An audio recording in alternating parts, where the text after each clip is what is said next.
সামনে গল্প নিয়েই এই ধারাবাহিকটা এগিয়ে যাবে। এই ধারাবাহিকটা বৈশাখী টিভিতে প্রচারিত হবে নভেম্বর 1 তারিখ থেকে। আর এই ধারাবাহিকটা পরিচালনা করছে আমাদের ছোট বড় ভাই ফরিদুল হাসান, আমার খুবই কাছের একজন নির্মাতা। এই তো আমি আছি, আর অনেক মেধাবী শিল্পীরা আছে এখানে। সোহাগ ভাই আছে, নবী ভাই আছে, আব্দুল্লাহ রানা ভাই আছে, রকি খান আছে, তিথি আছে নায়িকাদের মধ্যে। নায়িকাদের মধ্যে আরও আছে সুশ্রী, ব্যাংকিংয়ে কিছু একঝাঁক নতুন ছেলে মেয়ে আছে, অনন্যা আছে। সো খুব ভালো কাস্টিং আছে, দর্শক দেখবে।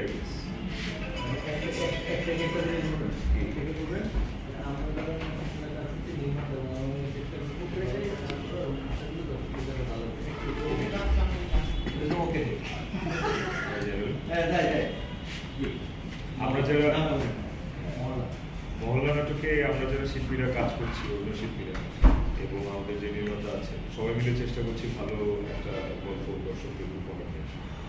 তো সেক্ষেত্রে এই যে মহল্লার গল্প, আমাদের তো আসলে মহল্লায় অনেকের অনেক স্মৃতি আছে, যারা 90 দশকে তাদের প্রচুর স্মৃতি আছে, কিন্তু তারা আসলে দর্শকরা রাস্তা দেখে তাদের সাথে কি সেই স্মৃতির জায়গায় রিলেট করার জায়গাটা খুঁজে পাবে কিনা একটা শিল্পী হিসেবে?